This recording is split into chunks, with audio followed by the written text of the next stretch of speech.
Et bien salut tout le monde, c'est Witrax, on se retrouve pour une nouvelle vidéo tutoriel. Cette fois-ci on termine donc les vidéos pour la création d'un menu avec HTML, CSS, puis dans cette dernière vidéo nous allons rajouter JavaScript. Grâce à ce dernier outil nous allons pouvoir créer des menus avec un effet déroulant pouvant accueillir donc un sous-menu avec donc des sous-onglets pour une navigation un peu plus fluide et plus rapide. Voilà, donc on va créer tout ça à l'instant. On va rajouter un outil qui est JavaScript. Vous verrez que même moi, je ne connais pas trop ce langage, donc qui est JavaScript pour le moment. Il va falloir donc juste comprendre légèrement le bout de script à copier-coller dans notre index.html et ce sera tout pour cette vidéo. Vous verrez que le JavaScript en général c'est pas très compliqué à implémenter dans un site web. Il suffit de faire un copier-coller la plupart du temps. Bon après c'est vrai que il y a des bouts de code qui se compliquent, mais vous allez voir que pour ce cas de figure, c'est vraiment très simple. On va donc se remémorer donc notre menu qui était vraiment simple et qui n'accueillait pour l'instant pas de sous-menu. Nous allons donc repartir de cette base que nous avons ici dans Notepad++, donc que j'ai ouvert spécialement pour pouvoir donc vous montrer les codes bien colorés. Je zoome un peu. Et on va rajouter des sous-menus. Pour ajouter un sous-menu, on va donc aller dans une liste quelconque, dans la liste où vous voulez le sous-menu. Admettons que dans Contact, on veuille rajouter deux sous-menus. Pour ajouter ces sous-menus, il va falloir descendre la balise LI. Elle ne doit pas se fermer. On va dire qu'en fait, le Contact sera une sorte de boîte. Donc cette boîte qui est entre balise LI. Et à l'intérieur de cette boîte, on va retrouver des éléments. C'est pour ça que l'on laisse la balise LI. À l'intérieur de cette balise, on va retrouver donc un sous-menu. Un sous-menu, on a pu voir que c'était un UL avec DLI. Donc on va définir un UL et à l'intérieur DLI. On va par exemple mettre contact par mail ou tout simplement un formulaire. L'utilisateur donc aura le choix entre ces deux éléments. Et ces deux éléments apparaîtront uniquement lorsque l'on survolera contact. On ferme notre balise UL et notre sous-menu est présent. Vous voyez que nos deux éléments sont ici. En revanche, vous voyez qu'ils apparaissent sans même qu'on passe au survol de contact. Nous, ce qu'on veut, c'est que ils ne soient pas présents ici avant de passer au survol de contact. Et lorsque l'on passera, lorsqu'on survolera contact, ces éléments apparaîtront d'une belle manière. On va donc devoir styliser ces éléments et rajouter un script JavaScript pour pouvoir faire en sorte que nos éléments puissent apparaître uniquement au survol. On va dans un premier temps juste réduire le champ puisqu'il me paraît un peu grand de mettre contact par email. Donc on va mettre email tout simplement.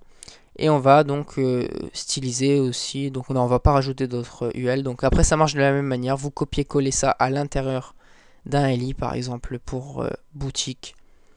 On rajoute tout ceci et ça marche de la même manière. Admettons pour la boutique on va mettre par exemple article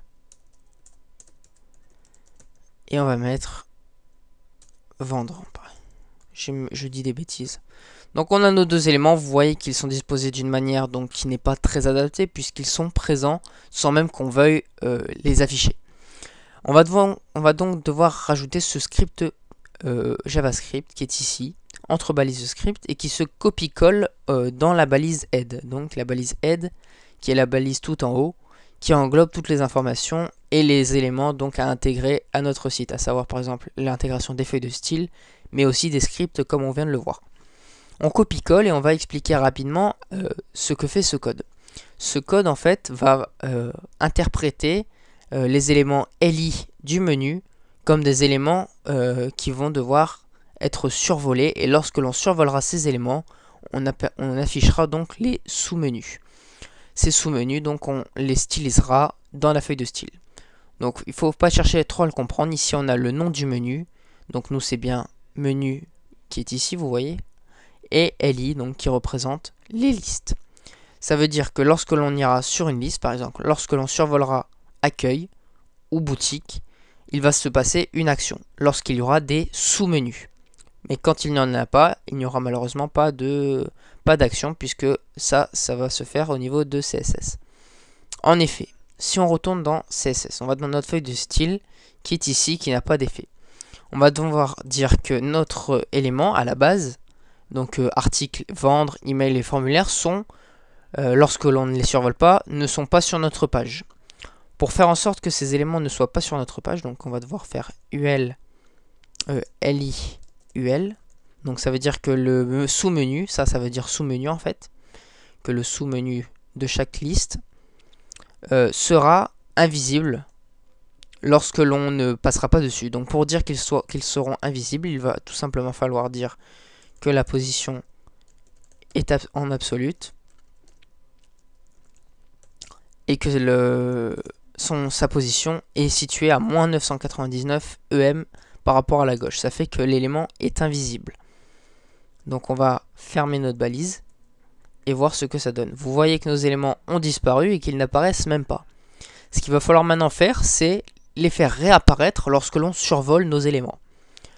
On va donc aller à la ligne. Donc on va sauter des lignes, hein, comme ça vous voyez bien. On va aller à la ligne ici. On va dire que lorsque l'on survole une liste, par exemple n'importe laquelle, et ben son sous-menu aura ces propriétés-là. Donc le sous-menu, lorsque l'on est au survol, aura ces propriétés-là, à savoir, donc il faut falloir aussi faire virgule, mettre dièse menu li.sfover, donc ça c'est la propriété JavaScript, c'est pas la propriété CSS, donc là faut bien différencier CSS, JavaScript. Donc il faut mettre ces deux éléments pour qu'ils puissent être interprétés.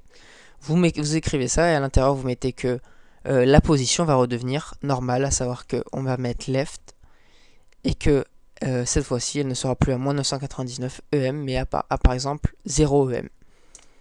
Si l'on ferme, on va voir que nos éléments s'affichent. Nos éléments s'affichent, c'est le cas, mais ils ne s'affichent pas tout à fait comme on le voudrait. On va donc devoir, on va peut-être rajouter ça comme ceci. On va peut-être donc voir un peu ce qu'on avait fait précédemment. On avait dit que nos éléments étaient définis comme ceci. Donc pour l'instant il n'y a pas de problème. On va voir ce que ça donne lorsque l'on passe dessus. Email formulaire. Vous voyez que lorsqu'on l'on passe dessus, en revanche, lorsque l'on enlève notre souris, ça disparaît. Donc ça, c'est un peu embêtant, malheureusement. Il va falloir donc régler tout ça. Donc on va essayer de voir un peu les modifications à apporter. On va ici aussi définir la largeur. Je l'avais défini dans le CSS précédent. Je pense pas que ça change grand-chose, mais on sait jamais. Dernier élément aussi que j'ai oublié peut-être de préciser. Non, c'est bon. C'est bien ça, donc il faut bien préciser aussi que ces éléments sont des liens, puisque si ce ne sont pas des liens, ils n'auront pas les mêmes propriétés que les onglets au-dessus. Donc on va rajouter un lien factice comme on avait fait précédemment. On va mettre href égale dièse pour que notre élément ait les mêmes propriétés que nos liens de tout en haut. Donc on va faire copier, copier, coller, idem ici, et on va aller fermer ces balises. Hop, hop, hop. Comme ça, on garde les mêmes propriétés qu'en haut, c'est-à-dire que nos éléments auront la même forme. Vous allez voir. Donc là, en revanche, on a une petite erreur, c'est que nos éléments, vous voyez, sont tout à gauche. Donc ça, c'est un peu problématique, puisque nous, on veut que ça soit en dessous plutôt qu'ailleurs, quoi. Donc on va essayer de repositionner tout ça, voir un peu comment on peut agir là-dessus. Donc ça, ces éléments, c'est un peu bizarre d'ailleurs que ça se positionne pas bien même, j'ai envie de dire. Donc normalement, on devrait avoir les éléments qui se mettent bien en dessous. On va peut-être modifier. On va mettre un EM peut-être, on va voir ce que ça donne.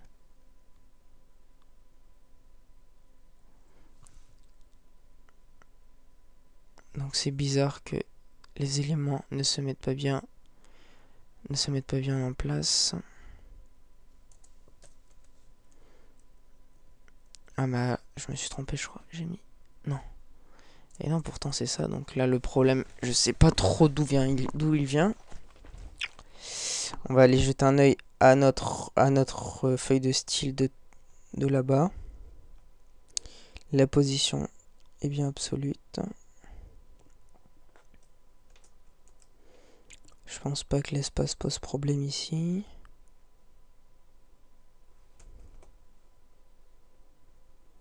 Ah. Petit problème.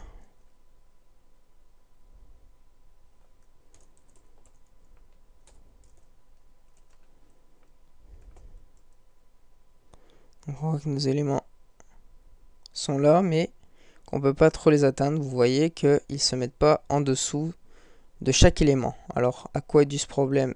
J'ai dû faire peut-être une erreur de syntaxe ou d'écriture, donc on va jeter un œil. C'est toujours important de regarder. Alors,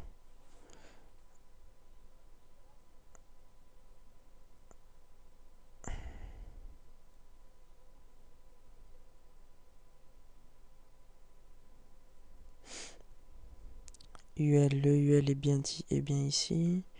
UL est bien ici, le LI se ferme bien. On a mis un href. L'identifiant menu, on a bien parlé de l'identifiant menu et que ça avait une influence sur les LI.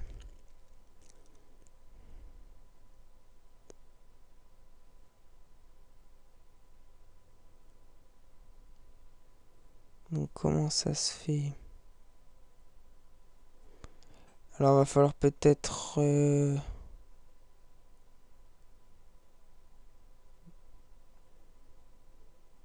lieu de mettre left, on va devoir mettre autre chose alors.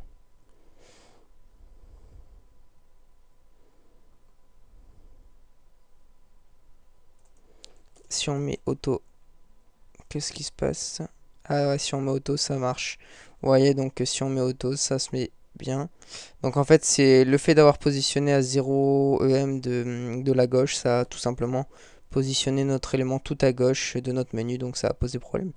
Donc on a perdu peut-être une petite minute là-dessus, mais c'est vrai que c'est intéressant de se pencher dessus, puisque moi en fait, j'avais fait le test uniquement avec accueil, donc ça fait qu'avec accueil on voit pas du tout le problème. Mais c'est vrai que si là vous voyez que pour la vidéo tutoriel j'ai voulu le faire avec différents onglets et je m'y attendais pas, donc il fallait mettre auto pour pouvoir placer automatiquement les sous-onglets du menu. Donc voilà, j'espère que cette vidéo vous a plu. N'hésitez pas à vous abonner et à mettre un j'aime, et je vous dis à bientôt tout le monde. Au passage, je vous invite à aller jeter un œil sur la boutique Witrax qui vient d'ouvrir. On propose de plus en plus de design, etc. Vous pouvez même participer et vendre vos objets si vous le voulez. N'hésitez pas à aller faire un tour, ça prend 10 secondes et si possible, donc si vous trouvez votre bonheur là-dessus, il n'y a pas de souci, prenez, commandez et voilà. Vous serez les bienvenus. Voilà, salut tout le monde et à bientôt pour une prochaine vidéo.